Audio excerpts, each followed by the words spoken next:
선 넘은 거래와 복잡한 분쟁에서 소비자를 구한다. 안녕하세요.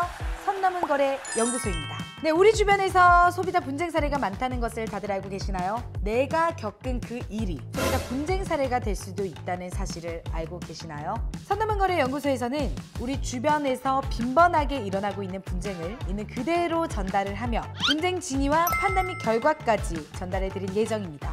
이 영상을 통해 분쟁을 겪고 계신 분들께는 도움을, 또 만일의 사태에 대비할 수 있는 방안을 드릴 수 있었으면 좋겠습니다. 선 넘은 거래 지금부터 시작하겠습니다.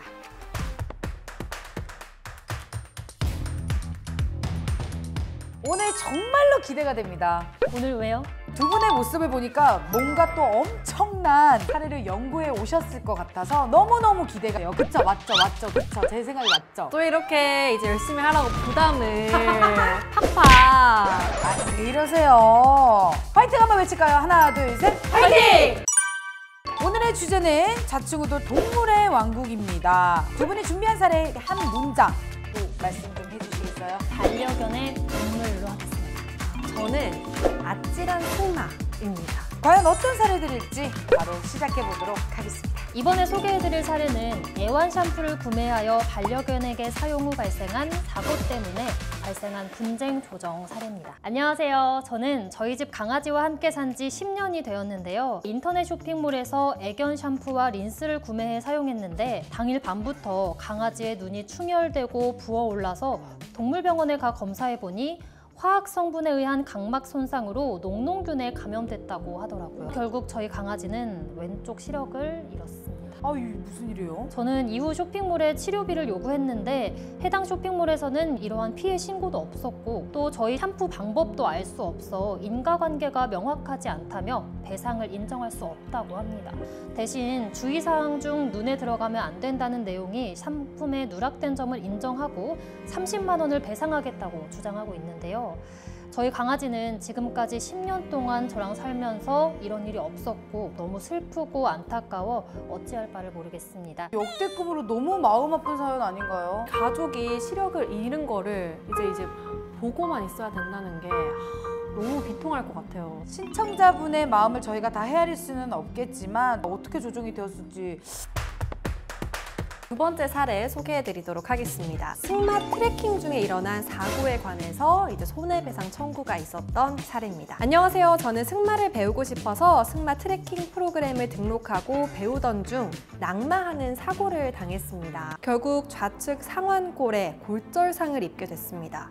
저는 상태가 좋지 않은 말을 배정받고 토지에 풀이 없고 패인 공간이 있는 등 관리가 제대로 되지 않은 승마센터에 과실이 있다고 주장해서 이 병원비와 저의 가게 휴업으로 인한 손해배상을 요구했습니다. 그런데 승마센터에서는 지형에 관한 위험 요인 등을 매일 확인하고 있기 때문에 또 안전교육도 실시하고 있어서 저희의 요구를 수용할 수 없다고 합니다. 그래서 저는 결국 분쟁 조정에까지 이르게 됐습니다. 이게 취미를 즐기려다가 분쟁까지 가게 된 사례라서 좀 마음이 좀 안타깝고 좀 안쓰럽고 그러네요. 승마센터에서는 또 어떤 주장을 했을지도 궁금해지는데요. 바로 각 사례들의 결과를 한번 들어보도록 할까요?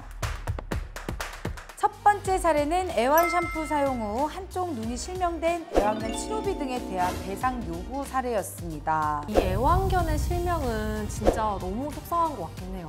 아니, 앞을 못 보는 거잖아요, 평생. 저 같아도 조금 이런 손해배상 청구 생각하지 않을까. 그래서 결국 배상을 요구했지만 받아들여지지 않아 조정까지 이렇게 이르게 됐는데요. 피신청인인 쇼핑몰에서는 5만 개가 판매되는 동안 이와 같은 사례 및 신고가 없었고 또 신청인이 어떤 방식으로 애완견을 시켰는지 알 수가 없기 때문에 해당 샴푸와 사건에 대한 인과관계가 명확하지 않다는 주장입니다. 피신청인의 주장도 어느 정도 일리가 있다고 보이거든요. 그래서 궁금합니다. 결국 어떻게 조정이 되었나요? 동물병원에서 애완견 눈에 발생한 질병에 대하여 자극성 물질에 의한 각막 손상과 이로 인한 2차 감염성 전방 축농증으로 보인다는 소견을 봤을 때 제품 사용으로 인해 애완견 눈에 질병이 발생한 것으로 추정하는 것을 인정한다고 합니다. 제품 표시사항에는 눈에 들어가지 않게 한다는 등의 내용이 포함되어 있지 않고 단지 동물용이므로 사람에게 사용할 수 없음이라는 내용만 포함되어 있다고 합니다. 이는 또 소비자 기본법 제19조의 소비자에게 물품 등에 대한 정보를 성실하고 정확하게 제공하여야 하는 사업자의 책무를 다하지 않은 책임이 있다고 판단하고 있습니다. 표시되어 있지 않았던 것이 약간 피신청인의 과실이었다고 생각이 드네요. 다만 이 피신청인의 주장대로 신청인이 샴푸시 어떻게 사용했는지에 따라 과실이 일부 있었을 가능성을 배제할 수 없다고 보여진다고 합니다. 피신청인의 입장에서만 봤을 때는 또 직접적으로 확인되지 않은 부분이다 보니까 이런 주장도 할 수 있다고 보여지는데 어떻게 조정이 되었나요? 신청인의 손해에 대한 피신청인의 책임을 70%로 제한하고 향후 치료비와 정신적 손해 위자료는 배제한다는 결론이 나왔습니다. 향후 치료비나 위자료가 인정되지 않은 부분은 신청인 입장에서는 조금 억울할 수도 있을 것 같아요. 반면 또 피신청인의 입장에서도 이게 처음 발생한 일이다 보니까 정말 안타깝고 속상해하실 것 같아요. 네, 이런 일이 다시 일어나지 않길 바라며 저의 마무리 한 줄 평은 너를 위한 아름다운 세상이야. 알아서 딱딱 해주는 한 줄 평 너무너무 좋았습니다.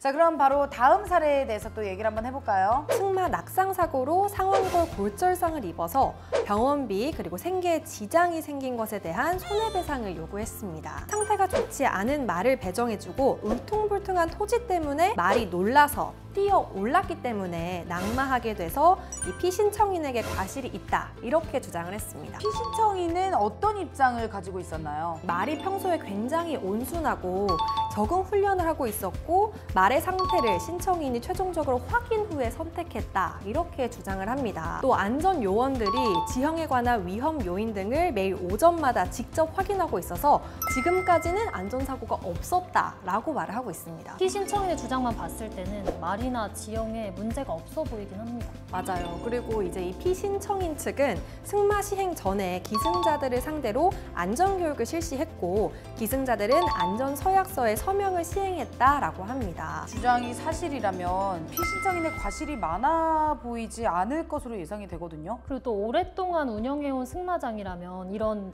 안전사고나 시설 관리에 더 유의했을 것 같은데요. 그래서 조정 결과는 어떻게 됩니까?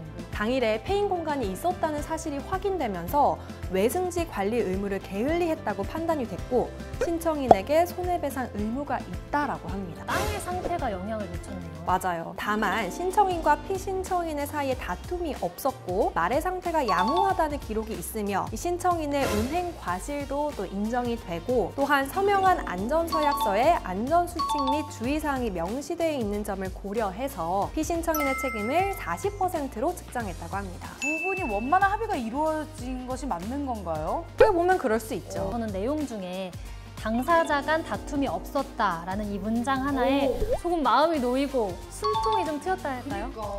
그렇게 서로 언쟁을 막 높이지 않아도 소비자 분쟁 조정위원회에서는 올바른 판단으로 이렇게 분쟁을 조정해주고 있습니다. 오늘 사례를 한 문장으로 정리를 해주신다면요? 야심차게 이중적인 의미가 있는 걸로 선택해봤는데요. 말 조심입니다. 정말 이중적인 의미가 담겨있네요. 이 말도 조심하고 요 말도 조심하고 오 너무 좋은걸요? 네, 오늘도 연구원님들이 도움이 되는 분쟁 사례를 연구를 해주셨습니다. 충분히 우리 주변에서 일어날 수 있는 사례들이었어요. 이 분쟁이라는 주제를 다루다 보니까 간혹 좀 안타깝고 또는 인정할 수 없는 일을 맞닥뜨리게 되는데 더 이상 우리 주변에는 이런 분쟁이 좀 없었으면 좋겠습니다. 그래도 이렇게 분쟁을 조정해주는 곳이 있다는 게 얼마나 다행입니까? 여러분들이 분쟁에 대비를 하고 또 누구보다 철저하게 대응하실 수 있도록 많은 정보들을 전달드리도록 하겠습니다. 자, 그럼 오늘은 이쯤에서 저희 또 마무리를 해볼까요? 좋습니다. 뭐 더 얘기를 해볼까요? 오늘은 여기까지일까요?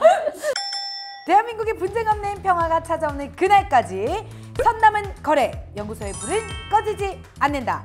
우리 또 다음 시간에 뵙도록 하겠습니다. 안녕!